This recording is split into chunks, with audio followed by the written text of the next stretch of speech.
kelihatan sebuah tasbih. Ayo kita ke depan, kata si Abah.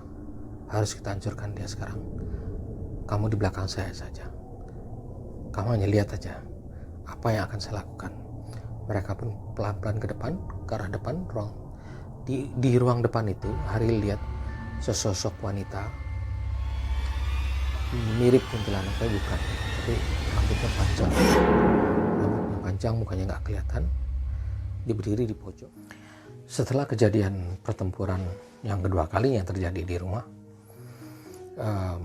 sebelum Abah meninggalkan pertemuan dengan Hari, setelah pertempuran dengan wanita itu, si Abah bilang gini, besok Abah Anom akan muncul. Saya dan Abah Anom akan menceritakan sesuatu di mana kita akan mengakhiri semua ini. Insya Allah semua akan berakhir dan bapakmu akan kembali kepada keluarga ini, insya Allah.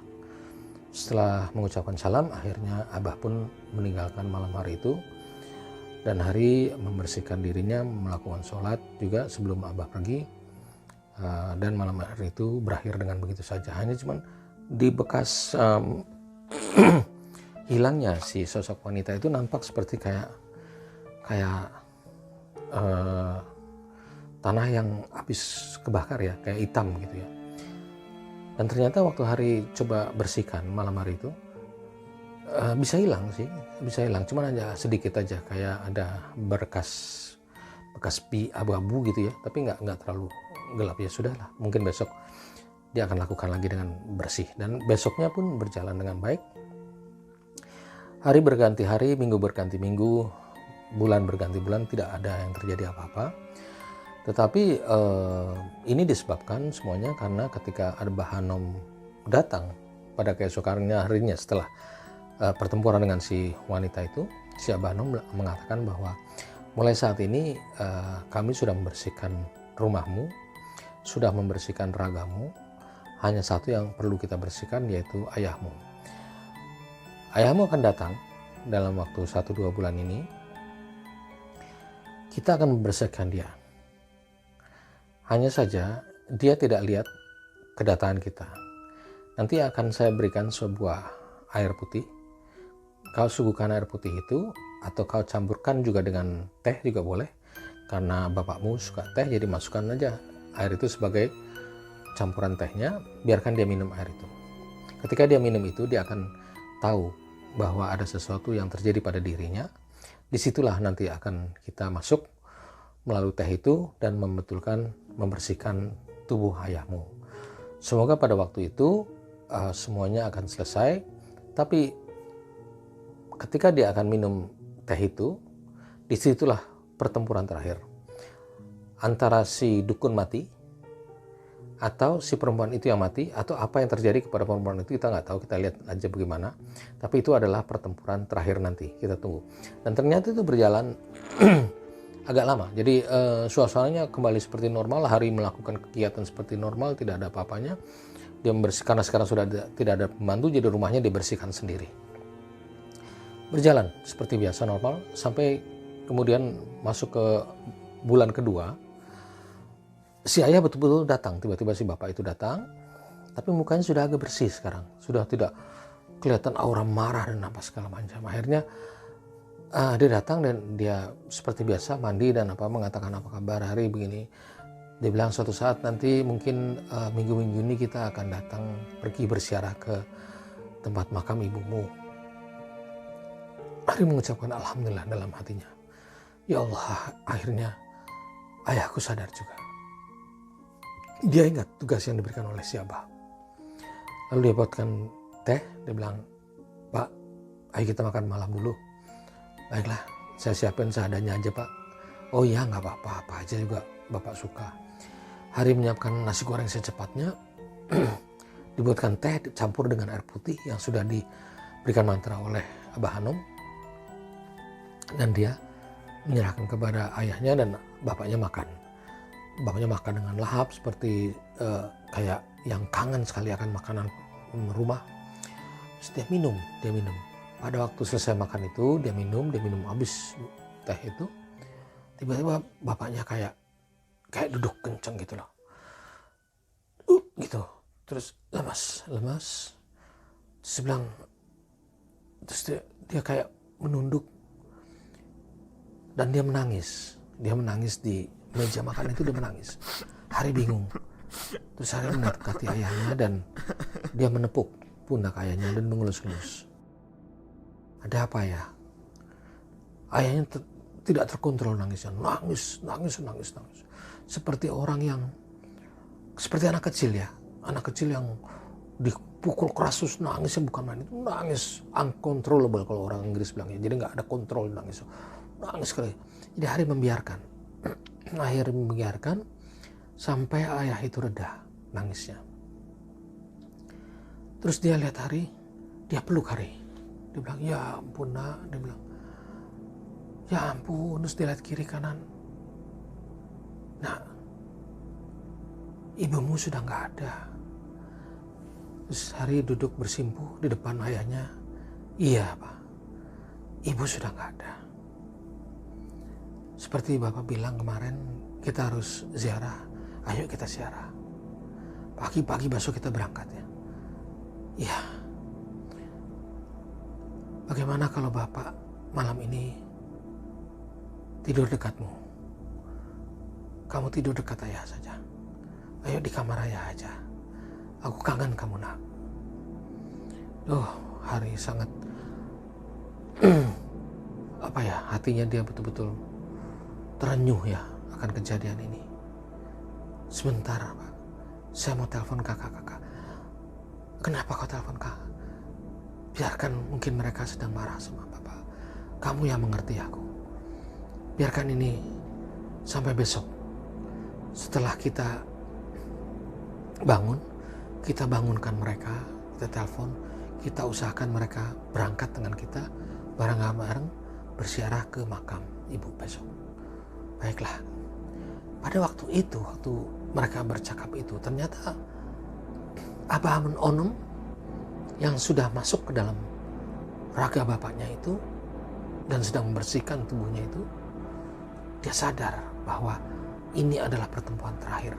Setelah dia bersihkan seluruh otak dan hatinya dari si bapak itu sebersih mungkin, dia pun keluar beserta Abah.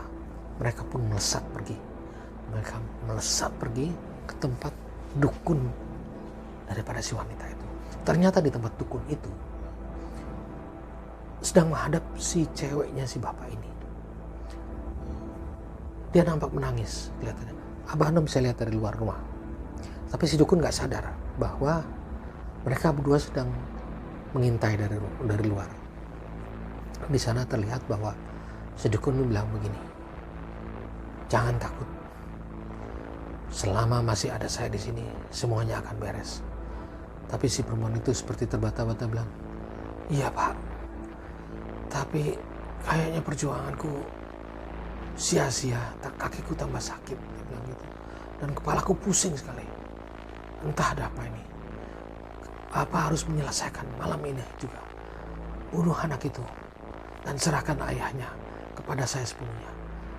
Baru dia mau, si dukun itu baru menerima ucapan-ucapan dari si perempuan itu. Abah Anom dan si Abah itu muncul di tengah-tengah ruangan itu. Mereka kagetnya bukan main. Hai, kata si dukun itu. Dengan kuda-kudanya dan segala macam komat. Dia mulai komat. Siapa kalian? Abah Anomnya hanya nunjuk. Sudah saatnya kamu mati. Hanya cuma begitu aja. Terunjuk jarinya itu langsung seperti seakan-akan memanjang. Tanpa sepengetahuan dan seingat si dukun itu, dia udah gak berdaya lagi. Seperti dia terkaku. Jari itu seperti panjang. Tepat mengenai ubun-ubun si dukun itu. Seperti kayak percikan api. Di sini. Dukun itu jatuh. Mati langsung dia. Si perempuan ini melihat kejadian itu, teriak sejerit-teriaknya. Padahal di depan itu ada beberapa pasien yang nunggu. Mereka sampai berdiri, ada apa di dalam kamar itu. Si perempuan itu berdiri. Abah Anom kembali ke perempuan itu dan dia nunjuk. kamu mau mati atau kamu mau hidup di dunia ini? Si perempuan itu bilang, berdebah kalian, siapa kalian berani-berani yang sama saya? Dia bilang, baiklah. Tanpa panjang itu Abah Hanum begini aja, menyentik. Si perempuan itu tiba-tiba tuh gitu kayak gitu. Itu dia cakar-cakar rambutnya tuh, rambutnya panjang, dia cakar-cakar, dia cabik-cabik bajunya tuh, dia cabik-cabik mukanya, dia cakar-cakar mukanya sampai agak berdarah-darah dikit. Tiba-tiba dia stop, terus dia lihat keduanya dan dia tertawa. Dia bilang hihihi, ketawa. Jadi gila si perempuan itu. Wah, sudah keluar ke rumah, nabrak itu pengunjung yang ada di situ. Ada 2-3 customernya si dukun itu, kok tabrak mereka, salah satunya sampai terkejut ke belakang. Perempuan itu lari keluar, lari teriak-teriak, wah, hilang ingatan. Abah namanya bilang begini ke Abah, menunduk, sudah saatnya pulang. Bus, dia hilang. 2 orang itu pun hilang. Masuk kembali ke tempat di mana keluarga Hari berada. Mereka akan bisa pindah dalam waktu sekejap gitu aja. Akhirnya Hari bilang, ketika muncul Abah dari belakang gorden, Abah hanya menundukkan gini saja. Terus Hari pelan-pelan mendekati si Abah tanpa sepengetahuan bapaknya. Ada apa? Dia bilang, semua sudah selesai. Malam ini sudah tuntas. Dukun sudah mati dan si perempuan itu sekarang menjadi gila. Alhamdulillah, kata si Hari. Benar Abah, benar. Kita sudah selesai tadi tugas kita. Hari perasaan badannya kayak lepas daripada beban yang selama ini dia. Akhirnya dia datengin ke ayahnya, tiba-tiba dia peluk ayah itu. Pak, jangan kemana-mana lagi. Kita harus bareng-bareng, Pak. Selama ini jangan, kita terpisah. Si ayah itu pun juga tiba-tiba memeluk kenceng anaknya. Nangis kembali dia, tapi nangisnya itu nggak terlalu gus, hanya menangis saja. Hari pun menangis, bapak pun juga menangis. Mereka peluk kencang dua. Akhirnya malam hari itu mereka tidur dalam satu tempat tidur. Jadi si bapak tidur di sini, si Hari pun tidur nggak jauhnya. Seperti anak kecil, si bapak itu, si Hari itu megang tangan bapaknya terus. Dan dia terus berdoa kepada Allah, ya Allah, terima kasih atas segala ini. Apa yang telah kau berikan kepada kami. Dan kembalinya bapak kami ke pangkuan kita. Alhamdulillah, terima kasih. Dia pegang tangan bapaknya gitu. Bahkan bapaknya sampai tidur ngorok pun, Hari belum bisa tidur, tangannya dia pegang aja. Tiba-tiba ada ketukan di kamarnya. Assalamualaikum gitu. Hari lepaskan tangan bapaknya dan dia keluar. Di sana sudah berdiri Abah Hanum dan Abah berdua. Abah Hanum bilang begini, dan tugas kita sudah selesai.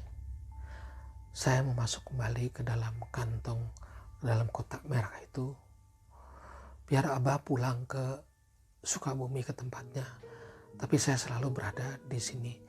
Apabila ada hal-hal yang sangat penting lagi, kita akan muncul. Tapi kayaknya semua serba aman dan sejahtera, alhamdulillah.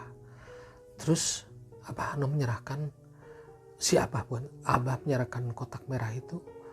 Dia bilang, pegang kotak ini dan kamu simpan. Setelah ini kamu tutup pintu, Abah Hanum akan masuk kembali ke dalam kotak itu. Assalamualaikum warahmatullahi wabarakatuh. Belum sempat Hari bilang waalaikumsalam dan berkata apa kepada Abah Hanum. Abah Hanum sudah hilang. Tetapi Abah di situ masih ada, dicium tangan Abah. Pak, suatu saat nanti saya akan mampir ke sana, Pak. Kebetulan besok kita mau ke Sukabumi. Insya Allah Abah ada di sana ya, Pak. Insya Allah, anak. Ya udah, ada yang tidur aja lagi. Dia masuk ke kamar, ditutup. Dia kembali lagi. Kotak itu dia simpen di bawah baju-baju dia. Dan dia tidur.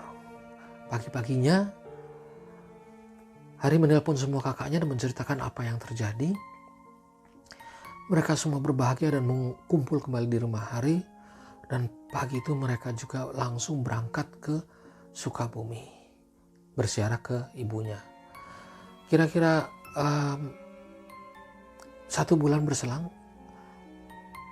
ayah pun berkata kepada mereka semua bahwa keinginan ayahnya untuk pulang ke Belanda.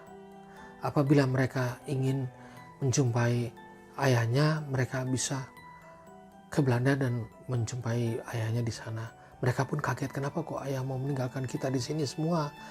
Sekarang keadaan sedang membaik ini dan kita akan membangun keluarga kita.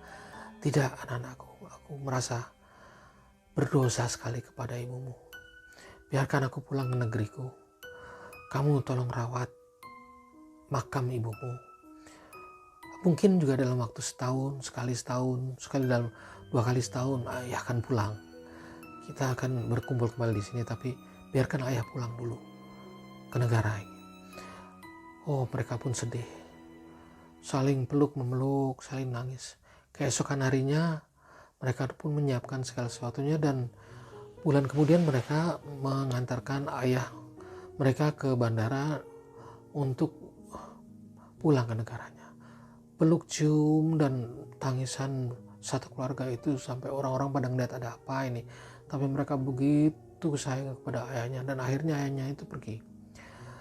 Namun rumah yang di Bogor yang ditinggali oleh Hari dan kedua orang tuanya itu tidak diberikan wasiat kepada siapa-siapa, sayang sekali.